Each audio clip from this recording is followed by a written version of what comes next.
నియోజకవర్గం తెలుగుదేశం పార్టీకి కంచిపోతాం. ఎన్ని అవాంతరాలు వచ్చినా చెక్కు చెందని కార్యకర్తల బలగమున్న ప్రాంతం ఇక్కడ తెలుగుదేశం పార్టీ హయాంలోనే అభివృద్ధి కార్యక్రమాలు జరిగాయి. గతంలో కాంగ్రెస్ పాలనలో కానీ ఆ తర్వాత వచ్చిన వైసీపీ ప్రభుత్వంలో కానీ కళ్యాణదుర్గం నియోజకవర్గం పూర్తిగా నిర్లక్ష్యానికి గురైంది.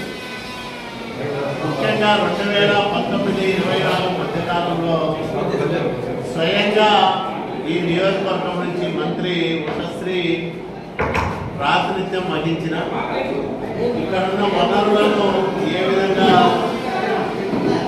కొల్లగొట్టాలని ప్రయత్నం చేశారు తప్ప ఈ ప్రాంత అభివృద్ధికి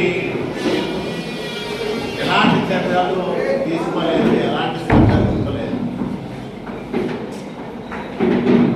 ఆమెకు భయపడి 5 ఏళ్ళు ఇక్కడ ఎలాంటి కార్యక్రమాలు చేయలేకపోయినాడు.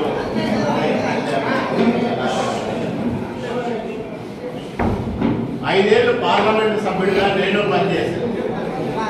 ఒక ముద్ర ఇన్ని లక్షల మంది ఓట్లేసి గెలిపించారు. వీళ్ళందరి బాగోగులు చూడటంతో పాటు ఈ నియోజకవర్గానికో లేదో అనంతపురం పార్లమెంటు పరిధిలో నేను ఈ కార్యక్రమాలు చేశానని చెప్పుకోవడానికి పక్షుకు 4-5 కార్యక్రమాలు కూడా చాలా జగన్మోహన్ రెడ్డి ఆకారం లేదా ఇతను అభివృద్ధి కార్యక్రమాలు చేసే శక్తి లేక చేయలేదో అతనే సమాధానం. ఈరోజు ఏ మొహం పెట్టుకొని కళ్యాణదుర్గం ప్రజలు ఓట్లు అడుగుతారు? ఏం చేశాడని కళ్యాణదుర్గానికి ఇక్కడికి వచ్చి ప్రజలు ఓట్లు అర్థిస్తాడు? ఆ హక్కు రంగయ్యకు లేనే లేదు. ఎందుకంటే ఈ ప్రాంతాన్ని పూర్తిగా నిర్లక్ష్యం చేశారు 5 ఏళ్ళలో. మరి ఎక్కడ తనదైన ముద్ర లేదు, తను చేసింది లేదు. ఏమని చెప్పుకుంటాడు? చెప్పుకోవడానికి ఏమీ లేదు. కాబట్టి నేను వాల్మీకి సంబంధించిన వ్యక్తిని నాకు ఓట్లేమని అడుగుతా ఉన్నానంట. అది ఎట్లా సాధ్యమైంది? అది రాజకీయాల్లో, ప్రజాస్వామ్యంలో కులము అదనపు బలము తప్ప అన్ని కులాల వాళ్ళు, అన్ని సామాజిక వర్గాల వాళ్ళు, అన్ని మతాల వాళ్ళు వ్యక్తిని ఆదరిస్తేనే అతను ప్రజానాయకుడిగా ఎదగగలుగుతాడు. మంచి పరిపాలన అందిస్తేనే ప్రజలు అతన్ని ఆదరిస్తారు, అభిమానిస్తారు. అట్లా చేయలేనప్పుడు, చేయడం చేతగానప్పుడు మళ్ళా ప్రజల దగ్గరికి వచ్చే సాహసం ఎవరు చేయరు. కానీ ఇతను చేస్తూ ఉన్నాడు. పార్లమెంట్ సభ్యుడిగా ఫెయిల్ అయిన శాసనసభకు వచ్చి ఏం చేస్తాడు? ముఖ్యంగా వాల్మీకులను ఎస్టీల్లో చేర్చే అంశం పైన జగన్మోహన్ రెడ్డి పచ్చి మోసం చేశాడు.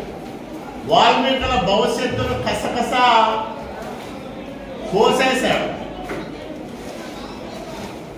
మేము శాస్త్రీయంగా సత్యపాల్ కమిషన్ ఏర్పాటు చేసి అధ్యయనం చేయించి రాష్ట్ర ఎస్సీ/ఎస్టీ కమిషను సిఫార్సులు తీసుకొని భారతదేశంలో అతి పురాతనమైన 32 గిరిజన తెగల్లో వాల్మీకి బోయ సామాజిక వర్గం కూడా ఒకటే అని 700 సంవత్సరాల చరిత్రను బయటకు తీసి వీళ్లకు గిరిజన లక్షణాలు ఉన్నాయి, వీళ్ళను గిరిజనులుగా గుర్తించాల్సిందే, ఇప్పటికే చాలా ఆలస్యమైందని నివేదికలలో స్పష్టం చేయించి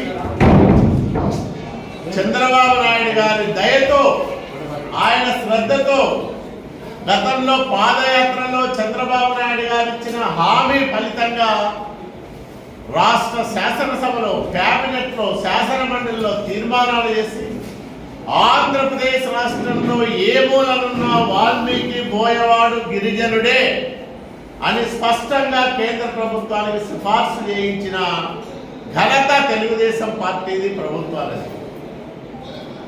మరి మేము అట్లా చేస్తే వాళ్ళు 6 అభ్యంతరాలతో ఒక లేఖ రాసే కేంద్రం నుంచి ఆ అభ్యంతరాలకు సమాధానాలు చెప్పాల్సిన రాష్ట్ర ప్రభుత్వం, జగన్మోహన్ రెడ్డి ప్రభుత్వం వాల్మీకుల భవిష్యత్తును నాశనం చేసే విధంగా వాల్మీకి బోయల్లో ఒక ప్రాంతీయ విభేదాలు తీసుకొచ్చి కేవలం రాయలసీమలో ఉండే వాల్మీకులను మాత్రమే ఎస్టీ జాబితాలో చేర్చాలని సిఫార్సు ఒకవైపు చేస్తూనే మరోవైపు వీళ్ళు ఎస్టీలో చేర్చడానికి తగిన అర్హతలు లేవనే విధంగా నివేదికను తయారు చేయించి వాల్మీకుల గొంతు కోసిన అతి కిరాతకుడు, దుర్మార్గుడు జగన్మోహన్ రెడ్డి అయితే ఆ కిరాతకుని పక్షాన నిలబడి వాల్మీకులకు ద్రోహం చేసిన వ్యక్తి ఈ తలారి రంగయ్య. మరి వీళ్ళు ఏ మొహం పెట్టుకొని ఈరోజు వాల్మీకులను మళ్ళా ఓట్లు అడుగుతారు? వాల్మీకుల మద్దతు కావాలని ఎట్లా కోరుతారు? కాబట్టి వీళ్ళిద్దరూ వాల్మీకి ద్రోహులు. వాల్మీకి జాతి కోలుకోలేని విధంగా పచ్చి మోసం చేసిన మోసగాళ్ళు వీళ్ళందరూ, నయవంచకులు. కాబట్టి వాల్మీకులందరికీ కూడా నేను ఒకటే విజ్ఞప్తి చేస్తాను. ఒక్క వాల్మీకులే కాదు, ఈరోజు అన్ని సామాజిక వర్గాల వాళ్ళు జగన్మోహన్ రెడ్డికి బాధితులుగా మారారు. ఈ ప్రభుత్వంలో అనేక మందికి అనేక రకాలుగా అన్యాయాలు జరిగాయి.